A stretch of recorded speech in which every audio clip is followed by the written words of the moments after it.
Hello everyone, maths with पूजा में सभी का स्वागत है। आज हमारा चैप्टर 7 जिसका नाम है बाइनोमियल थ्योरम स्टार्ट करने वाले।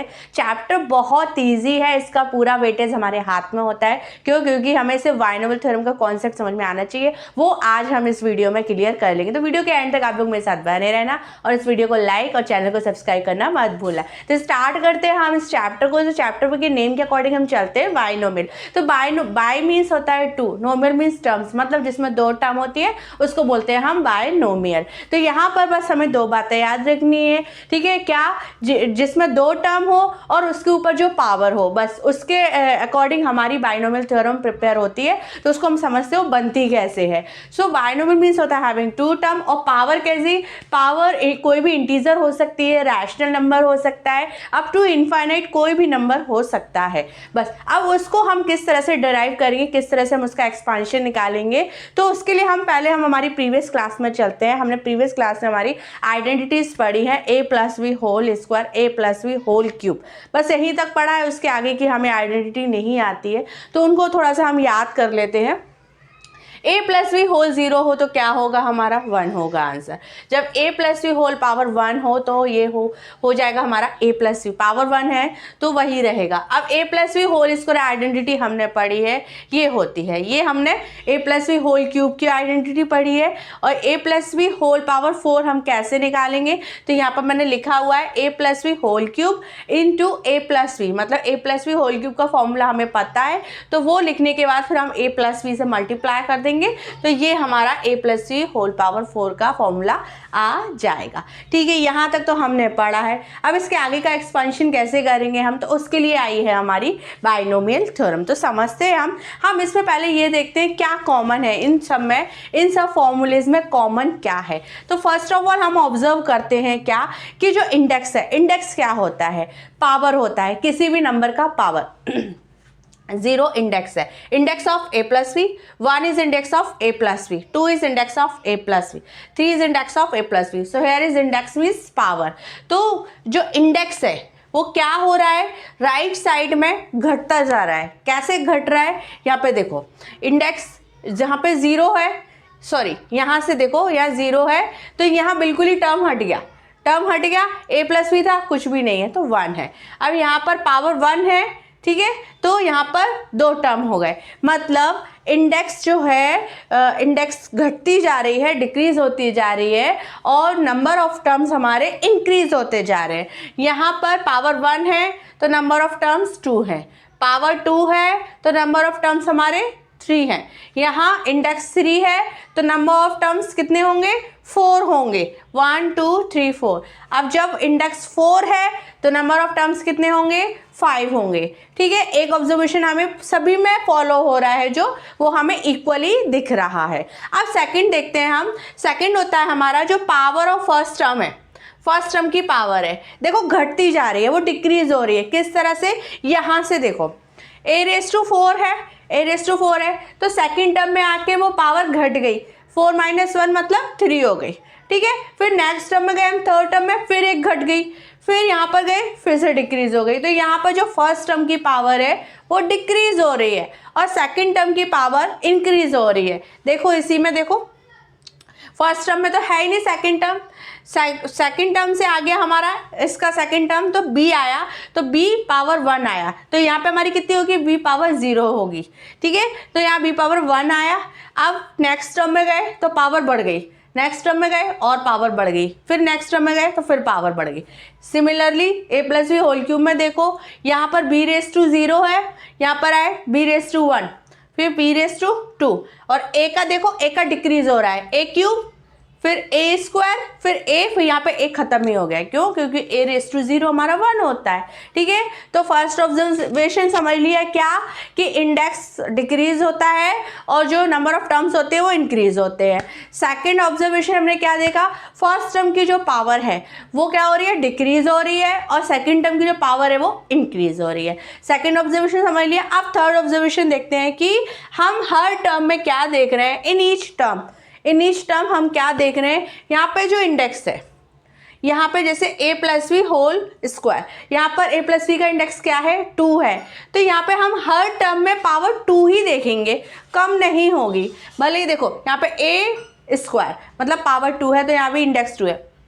इस टर्म में देखो a पावर कितनी है, a पर 1 है और b पर पावर कितनी है 1 है, तो 1 प्लस 1 क्या हो गया, यहाँ पर 1 प्लस 1 2 ही हो गया ना। तो इस टर्म में कितनी पावर रही, इस टर्म में भी पावर कितनी रही 2 रही। इंडाइसिस बोलते हैं जब हम सम करते हैं, इंडेक्स का प्लूरल फॉर्म होता है इंडाइसिस। तो सम ऑफ इंडाइसिस ऑफ टर्म्स मतलब इस टर्म में पावर प्लस कर रहे हैं तो वो किसके इक्वल आ रही है, जो हमें गिवन इंडेक्स है उसी के इक्वल आ रही है। अब यहाँ पर तो स्क्वायर है ही, अब यहाँ पे देखो a raise to 2 a square है तो यहाँ पे पावर 2 और b की प्लस 1 कर लो तो कितनी हो गई 3, आ गई ना इसके इक्वल। सिमिलरली इसमें देखो a पावर 1 है और b की 2 है तो 2 प्लस 1 कितनी हो गई 3 हो गई। यहाँ पे देखो 3 प्लस 1 4 हो गया, 2 प्लस 2 4 हो गया, फिर 1 प्लस 3 4 हो गया। मतलब यहाँ पर हमारी जो पावर है, जो इंडेक्स है, वो हर टर्म में सेम ही रहेगी। ये 3 ऑब्जर्वेशन हमें ध्यान रखने हैं, ये हमारी हेल्प करेंगे इसके एक्सपेंशन करने में। ठीक है, तो ये 3 ऑब्जर्वेशन मैंने लिख रखे हैं, यही मैंने अभी आप लोगों को समझाया। अब बात आती है कोफिशिएंट पर। ठीक है, हमने ये तो समझ लिया कि ये जो फर्स्ट टर्म है उसकी पावर डिक्रीज हो रही है, सेकंड टर्म की पावर इंक्रीज हो रही है और नंबर ऑफ टर्म्स भी हमें पता चल गया कि किसके अकॉर्डिंग होते हैं। अब बात आती है कि कोफिशिएंट देखो, यहाँ पे 2 आया, यहाँ पे 3 आए, अब यहाँ पे 4 4 4 आना चाहिए था तो यहाँ 6 कैसे आ गया। तो कोफिशिएंट रखने का तरीका हम समझते हैं, कोफिशिएंट कैसे रखते हैं उसको समझते हैं अब। तो यहाँ पे मैंने कोफिशिएंट का पैटर्न बनाया है, तो जिसमें मैंने लेफ़्ट साइड में इंडेक्स लिखे हैं और राइट साइड में कोफिशिएंट किस तरह से आएंगे वो पैटर्न बनाया है। तो फर्स्ट ऑफ ऑल हमने जब 0 इंडेक्स के लिए करेंगे तो हमारा 1 आता है, क्लियर। मतलब यहाँ पे क्या है, कोफिशिएंट 1 होता है, तो सेकंड है हमारा जब 1 इंडेक्स हो तब क्या हो, तब मैंने 1 1 इस तरह से लिख लिया। मतलब मेरा क्या हो रहा है, हमने फर्स्ट ऑब्जर्वेशन क्या देखा था कि जो हमारा इंडेक्स होता है उससे नंबर ऑफ टर्म्स बढ़ते जाते हैं और इंडेक्स डिक्रीज होता जाता है। क्या, जैसे अगर 1 है तो नंबर ऑफ टर्म्स कितने होंगे मेरे 2, इंडेक्स 2 है तो नंबर ऑफ टर्म्स कितने होंगे 3, तो यहाँ पे मेरे नंबर ऑफ टर्म्स क्या हो रहे हैं, इंक्रीज हो रहे हैं। तो यहाँ पे 3 है तो यहाँ पे मैंने बस अभी तो इतना किया है कि 1 1 1 एक एक स्टेप बढ़ा के मैंने दोनों साइड लिख दिया। अब मुझे बीच के कोफिशिएंट चाहिए तो वो कैसे लिखेंगे, क्योंकि हमारे स्टार्टिंग और एंडिंग के कोफिशिएंट 1 ही है। a plus b whole cube में a क्यूब और b क्यूब फर्स्ट और लास्ट टर्म है, दोनों का कोफिशिएंट 1 है। ठीक है, तो हमने पहले ही उनके last term, first and last term के कोफिशिएंट 1 लिख लिए। अब मुझे यहाँ पे बीच के कोफिशिएंट लिखने हैं, तो यहाँ तो एक ही टर्म थी, अब जिसका 1 इंडेक्स है उसकी 2 ही टर्म है तो यहाँ कोई मतलब नहीं है। अब इन दोनों को प्लस कर लो, आप इन दोनों को प्लस करो और दोनों का जो एडिशन हो उसको यहाँ बीच में लिख लो। तो 1 प्लस 1 क्या हो गया मेरा 2 हो गया। अब 1 और 2 को ऐड कर लो, 1 और 2 को ऐड कर लो, 1 और 2 ऐड किया तो क्या आया 3 आया। इधर से 2 और 1 को ऐड कर लो, इधर से 2 और 1 को ऐड किया तो क्या आया मेरे पास 3 आया। ये आए हैं मेरे पास क्या कोफिशिएंट। अब देखिए a plus we whole square जो 2 होता है इंडेक्स जिसमें, उसका आपको पता है a स्क्वायर प्लस 2ab, तो 2 कोफिशिएंट आ गया। और a plus we whole cube में हमें पता है कोफिशिएंट 3 और 3 होता है, a स्क्वायर b और ab स्क्वायर का। तो यहाँ से समझ आया कोफिशिएंट किस तरह से हमारे आए हैं। अब ये जो हमने ये जो एरे बनाए हैं, एरे ट्राइंगल बनाए हैं, इनको हम बोलते हैं पास्कल ट्राइंगल। इनको पास्कल जी ने बताए हैं, इसीलिए इन्हें हम पास्कल ट्राइंगल बोलते हैं। और ये इस तरह से शो होते हैं, उल्टे ट्राइंगल होते हैं जिन्हें हम पास्कल ट्राइंगल बोलते हैं। ठीक है, ये एरे बने हुए थे जिन्हें हम ट्राइंगल शो करते हैं। तो ये हमारा कोफिशिएंट शो करने का तरीका है। अब मैं 4 के लिए बताती हूँ। जब मेरा इंडेक्स 4 हो तो मुझे पता है टर्म्स कितनी होंगी 5 होंगी, और फर्स्ट और लास्ट टर्म मुझे पता है कि उनका कोफिशिएंट 1 होगा। अब मुझे यहाँ के अंदर के निकालने हैं कितने, जब 5 है 5 में से 2 ऑलरेडी लिख लिए मैंने, तो मेरे बच्चे 3। ठीक है, तो मैं क्या करूँगी, ये दोनों को ऐड करो, 3 + 1 4। अब इन दोनों को ऐड कर लो तो 3 + 3 6। अब 3 + 1 ऐड कर लो तो 3 + 1 कितने हो गए 4। तो मिल गया मुझे कोफिशिएंट। वहाँ पे हमने बोला था ना ये 6 कैसे आया, इस तरह से आया। इस तरह से हम कोफिशिएंट निकाल सकते हैं। क्लियर। अब यहाँ पे मैं अगर पूछूं आपसे किसका 5 का पूछूं, ठीक है 5 का पूछती हूँ तो 5 का क्या होगा, एक 1 इधर आ जाएगा, एक 1 इधर आ जाएगा। अब मुझे पता है नंबर ऑफ टर्म्स कितनी है, 6 है, तो 6 होंगी तो 2 तो मेरी होगी, मुझे अंदर कितने चाहिए, 4 टर्म्स के 4 कोफिशिएंट चाहिए बस। अब ये 4 का ही है ना, तो इसके आगे से चलेंगे हम क्या, 5, 4 + 6 10, ठीक है, 6 + 4 भी 10 होगा, और 4 + 1 कितना होगा, 5। ये मिल गया मुझे क्या, कोफिशिएंट। अब कोफिशिएंट तो मिल गए। अब सपोज मेरे पास एक क्वेश्चन है 2x + 3y पावर 5, ठीक है, index of 5 of 2x + 3y। अब आपको इसका एक्सपांशन करना है, आप इसको किस तरह से सॉल्व करोगे, तो अब मेरे पास सारे रूल्स पता है मुझे कि किस तरह से करना है। देखो पावर 5 है तो नंबर ऑफ टर्म्स मुझे पता है 6 होंगी, ठीक है, और फर्स्ट और लास्ट टर्म भी मुझे पता है सेम पावर रहती है। तो यहाँ पर फर्स्ट टर्म ये a है मेरा, ये b है, तो फर्स्ट टर्म ले लो मेरी 2x whole power 5, first term ये होगी मेरी। अब सेकंड टर्म क्या होगी, तो उसका कोफिशिएंट हम यहाँ से निकालेंगे, तो ये आगे मेरा कोफिशिएंट, तो फर्स्ट का तो 1 लिख लिया हमने, सेकंड का कोफिशिएंट 5, तो +5, कोफिशिएंट 5 लिख लिया। अब मुझे क्या पता है, फर्स्ट टर्म की जो पावर होती है वो डिक्रीज होती है, सेकंड टर्म की पावर बढ़ती जाती है। तो यहाँ पे फर्स्ट टर्म 2x की पावर हम डिक्रीज करेंगे, तो यहाँ पर 5 है तो कितनी हो गई, 4। अब मल्टीप्लाई में सेकंड टर्म आएगा जिसकी पावर 1, क्यों, क्योंकि हमें हर टर्म में पावर सेम चाहिए। यहाँ पर पावर 5 है तो यहाँ भी 5, यहाँ भी 5 ही चाहिए, तो 4 + 1 5। यहाँ से भी क्लियर कर लो, अगर कंफ्यूजन होता है कि यहाँ 0 आएगा या क्या आएगा, तो 0 नहीं आएगा, क्यों, क्योंकि 4 + 0 तो 4 होता है। हमें सभी टर्म में पावर सेम चाहिए, सम ऑफ इंडाइसेस सेम होना चाहिए, ठीक है, इंडेक्स के इक्वल होना चाहिए, प्लस। अब सेकंड कोफिशिएंट मेरा 10 है। अब फिर से फर्स्ट टर्म की पावर डिक्रीज करूंगी, 4 है यहाँ पे तो यहाँ 3 हो गई, और सेकंड टर्म की पावर अब मैं इंक्रीज करूंगी। अब मेरा क्या, ये पावर सेम रहना चाहिए, 3 + 2 5 हो गया, क्लियर। अब मेरा नेक्स्ट कोफिशिएंट 10। अब यहाँ पे पावर मेरी कितनी हो जाएगी, एक और डिक्रीज होगी, स्क्वायर, और इसकी पावर क्या होगी, इंक्रीज होगी। अब देखो 2 + 3 5 करेक्ट है। अब कोफिशिएंट 5, अब यहाँ पे पावर 2 है, फिर डिक्रीज करूँगी पावर 1, क्लियर, और यहाँ पे पावर 3 है तो सेकंड टर्म की पावर मैं इंक्रीज कर दूंगी, तो 1 + 4 5। अब मेरा लास्ट 1 कोफिशिएंट, और लास्ट में मुझे पता है क्या आता है, जो सेकंड टर्म होता है 3y पावर 5, क्लियर। ये तो ठीक है, चलो छोटे नंबर के लिए 5 की पावर का पूछा था तो हमने एक्सपांशन कर दिया। अब हमें एग्जैक्ट फॉर्मूला अब हमारा आता है कि बाइनोमियल थ्योरम एक्चुअल में होती क्या है। अब बाइनोमियल थ्योरम तो हम n टर्म में लिखेंगे, n फॉर्म में लिखेंगे, तो हमें कोफिशिएंट भी n फॉर्म में चाहिए। उसके लिए अभी हमने लास्ट चैप्टर में फॉर्मूला पढ़ा है NCR = n factorial upon r factorial into n minus r factorial. भूले तो नहीं होंगे हम इस फॉर्मूले को, कॉम्बिनेशन फॉर्मूला पढ़ा है हमने, तो बस वो फॉर्मूले को हम यहाँ कोफिशिएंट में यूज़ करेंगे n टर्म में एंड r टर्म में। किस तरह से, अब यहाँ पे देखो हमें पता है क्या, 0C0 हमारा 1 होता है और 1C1 हमारा 1 होता है, ठीक है।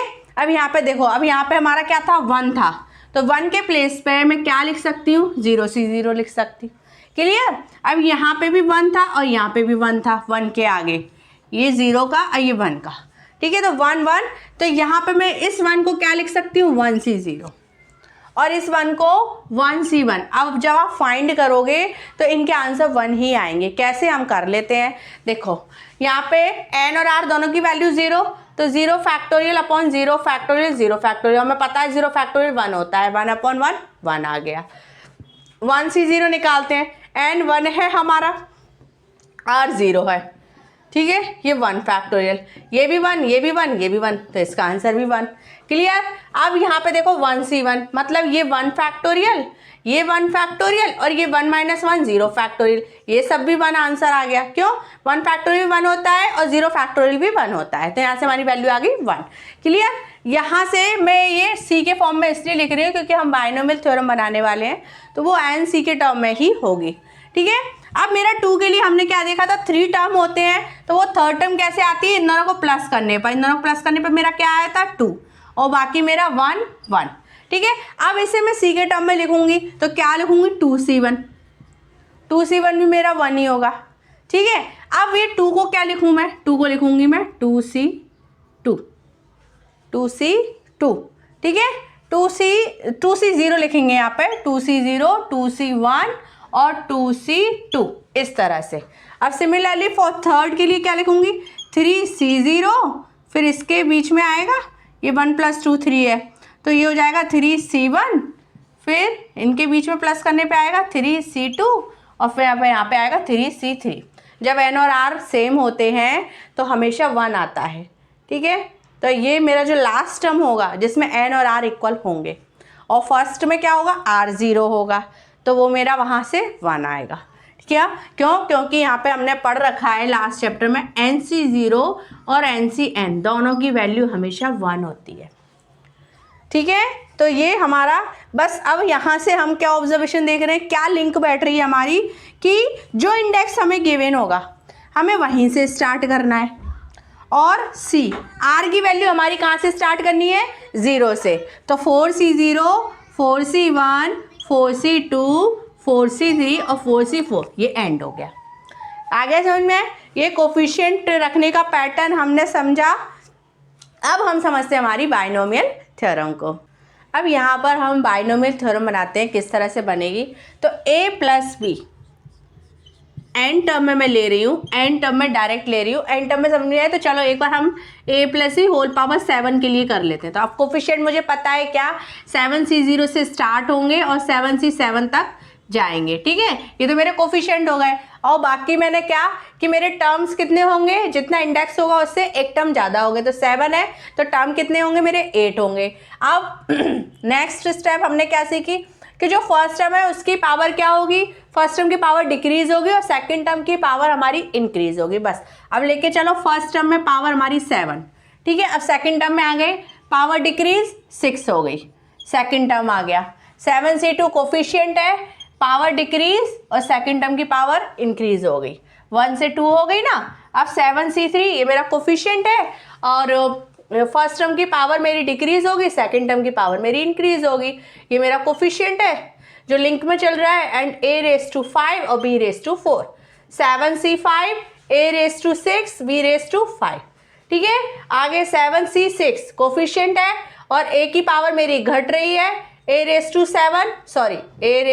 मैंने यहाँ पे क्या किया, a की पावर मेरी बढ़ रही है, 4 के बाद 3 के बाद 2 और 2 के बाद मेरी 1। अब ये मेरी पावर बढ़ रही है b³ b4 b5 और यहाँ पर हो जाएगी b6, और ये मेरे लास्ट कोफिशिएंट है जहाँ पर मेरी b की पावर कितनी हो जाएगी, 7। तो ये एक्सपेंशन मेरा किसका था, a + c होल पावर 7 का। अब इसे मैं nth टर्म में लिखूँ तो बस इसी के अकॉर्डिंग मुझे लिखते जाना है। n टर्म में कैसे लिखूंगी, NC0, ठीक है। यहाँ n तो यहाँ n, यहाँ 7 तो यहाँ 7, a⁵7 मतलब a⁴n प्लस अब NC1 a में क्या हो रहा है, पावर घट रही है, ठीक है। अब क्या हो रहा है, b आ रहा है, b आया प्लस अब NC2 कोफिशिएंट NC2, a में पावर घट रही है तो पहले 1 डिक्रीज हो रहा था, अब 2 डिक्रीज हो गया, ठीक है। और b में पावर क्या हो रहा है, इंक्रीज हो रहा है। तो अब देखो यहाँ पे ऑब्जर्वेशन पे क्या दिख रहा है, यहाँ जो है वो यहाँ आ रहा है, n में से जितने नंबर हम सब्ट्रैक्ट कर रहे हैं उतने नंबर हमारी b की पावर पे चढ़ रहे हैं। सो NC3 a⁻n-3 और b³ क्लियर। तो यहाँ से जब हम dot dot dot last term निकालेंगे तो हमारी होगी NCN होगी, NCN और a⁻n-r इंटू b⁻r, ये में होगी मेरी लास्ट टर्म। अब इसे मैं शॉर्ट में लिखना चाहूँ, भाई जब एडिशन एक सीक्वेंस में होता है तो हम उसे समेशन में लिख देते हैं। तो समेशन में अगर मैं इसे लिखूँ तो किस तरह से लिखूँगी, a + v whole power n summation में क्या आएगा मेरा, NCK, k क्या है मेरा, k 1 से लेके इनफाइनाइट तक, 0 से लेके इनफाइनाइट तक, तो NCK, ठीक है, a⁻n-r इंटू b⁻r, ठीक है। r मत लो तो k ले लो क्योंकि हमने इसकी लास्ट टर्म ले ली है, इसलिए कंफ्यूज मत होना।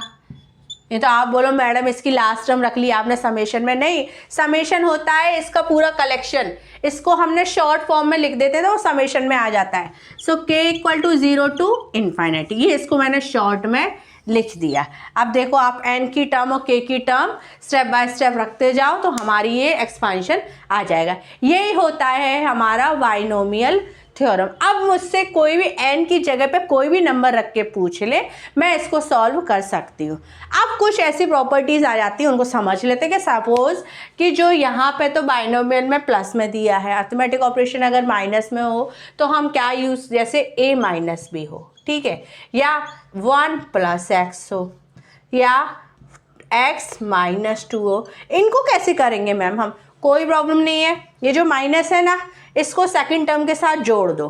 क्या, इसको हम ऐसे भी तो लिख सकते हैं a प्लस माइनस बी। अब जहाँ जहाँ आप सेकंड टर्म रखोगे वहाँ वहाँ आप b के प्लेस पर माइनस b रखना है। तो माइनस को भूलना मत, माइनस हमारे क्वेश्चंस को गलत कर देता है। अब ये पावर पे डिपेंड करता है, क्या, जब पावर माइनस b पर इवन होगी तो वो प्लस में चेंज हो जाएगा, और जब ऑड रहेगी तो वो नेगेटिव का नेगेटिव रहेगा। ठीक है, यहाँ पर तो कोई प्रॉब्लम है ही नहीं, ये a हो गया, ये b हो गया। अब यहाँ पे प्रॉब्लम माइनस की है तो कुछ नहीं, x करो प्लस करो और इसको लिख लो -2। अब ये मेरा a है और ये मेरा b है। बस अब जो भी पावर आपको दी हो 2, 3, 4 तो आप उसको रखकर हम बाइनोमियल का एक्सपांशन निकाल सकते हैं। एक क्वेश्चन कर लेते हैं तो उससे और क्लियर हो जाएगा। एक्सरसाइज का क्वेश्चन को हम समझ लेते हैं। ये हमें बाय यूजिंग बाइनोमियल थ्योरम इसका एक्सपांशन निकालना है। तो वही हमारा क्या, a प्लस v पावर 5 है। तो यहाँ पर a मेरा x/3 है और b मेरा 1/x है। तो मुझे पता है कि बाइनोमियल थ्योरम क्या होती है। जो मेरा पावर है 5 है ना इंडेक्स मेरा, तो 5c0 कोफिशिएंट, एंड जो फर्स्ट टर्म है, फर्स्ट टर्म मेरी x/3। सो पावर कितनी आएगी, जो इंडेक्स गिवन होगा हमारा वही, प्लस अब मेरा सेकंड कोफिशिएंट क्या होगा, सेकंड टर्म का 5c1। अब जो फर्स्ट टर्म है पावर डिक्रीज और सेकंड टर्म आ जाएगी तो 1/x, प्लस 5c1 अब क्या होगा 5c2, x/3 पावर डिक्रीज 3 और 1/x पर पावर इंक्रीज, प्लस 5c2 हो गया कोफिशिएंट। अब मेरा नेक्स्ट कोफिशिएंट आएगा 5c3, x/3 पावर डिक्रीज और सेकंड टर्म पर पावर इंक्रीज। सभी में देखो हमारी पावर 4 + 1 5, ठीक है, 3 + 2 5। हर टर्म में हमारी जो पावर है सम ऑफ इंडाइसेस हमारा इक्वल चल रहा है, जो हमारा इंडेक्स था। 5c3 हो गया 5c4। अब फर्स्ट टर्म में पावर 1 हो गया और सेकंड टर्म में पावर मेरी 1 बढ़ गई। अब मेरा लास्ट कोफिशिएंट है 5c5। x/3 पावर 0 मतलब 1 होता है, तो मेरा सेकंड टर्म पर पावर कितनी आ जाएगी 5। बस अब ये एक्सपांशन निकाल लिया। अब इसको मुझे सॉल्व करना है, तो मुझे इसका फॉर्मूला भी पता होना चाहिए। क्या, एक तो ये 1 होगा और ये 1 होगा, क्यों, क्योंकि NC0 और NCN मेरा 1 होता है। तो यहाँ तो हम डायरेक्ट 1 कर रहे हैं और इसको सॉल्व करते हैं। 3⁵5 मेरा होता है x⁵5, तो ये मेरा होगा 343, ठीक है, 243 प्लस अब 5c1 कितना होगा, तो 5c1 मेरा होगा 5 factorial upon 1 factorial into 4 factorial. मैंने डायरेक्ट लिख दिया, हमारे फॉर्मूला पुट किया है मैंने NCR का। NCR होता है हमारा n factorial upon r factorial into n minus r factorial. बस यही फॉर्मूला हमें हर जगह कोफिशिएंट पे रखना है, ठीक है। तो ये तो मैंने 5c1 की वैल्यू रखी है। अब मैं यहाँ पे x/3 तो x की पावर 4 हो जाएगी और ये मेरा 3 की पावर 4 का होगा 81 और ये इंटू 1/x, प्लस अब 5c2 निकालूंगी तो 5 factorial upon 2 factorial into 3 factorial. मैंने 5 में से 2 सबट्रैक्ट कर दिया, 3 फैक्टोरियल। अब यहाँ पे देखिए प्लस x³ और 3 का क्यूब कितना होता है 27 होता है, इंटू 1/x। इसको यहाँ पे देखो x से x कटेंगे हमारे, है ना। तो यहाँ पे आगे देखो सॉल्व करते जाते हैं हम। अच्छा, इसकी लास्ट टर्म थी वो जो मैंने रब कर दी, कोई बात नहीं, मैं लिख दूंगी 5c3 5 factorial 3 factorial into 2 factorial, x² upon 9 into 1/, बस कुछ नहीं करना है, हर टर्म को हमें सॉल्व करना है, plus 5c4 5 factorial upon 4 factorial into 1 factorial. Clear. अब x बाई थ्री रहेगा और 1/x⁴ हो जाएगा। ठीक है। अब मेरी लास्ट टर्म आती है जो 1 होता है, जिसका 5c5 मेरा 1 है, तो डायरेक्ट मैं लिख रही हूँ 1/x⁵। ठीक है। अब इसको हम और सिंप्लीफाई करते हैं, तो सिंप्लीफाई किस तरह से करेंगे, जो x क्या है, एक न्यूमरेटर में x है और एक डिनोमिनेटर में, दोनों मल्टीप्लिकेशन में आ गए तो दोनों कट होंगे, तो जितना कट हो सकेगा उतना हम करते हैं। तो फर्स्ट टर्म तो मेरी एज इट इज़ रहेगी, कोई चेंज नहीं है।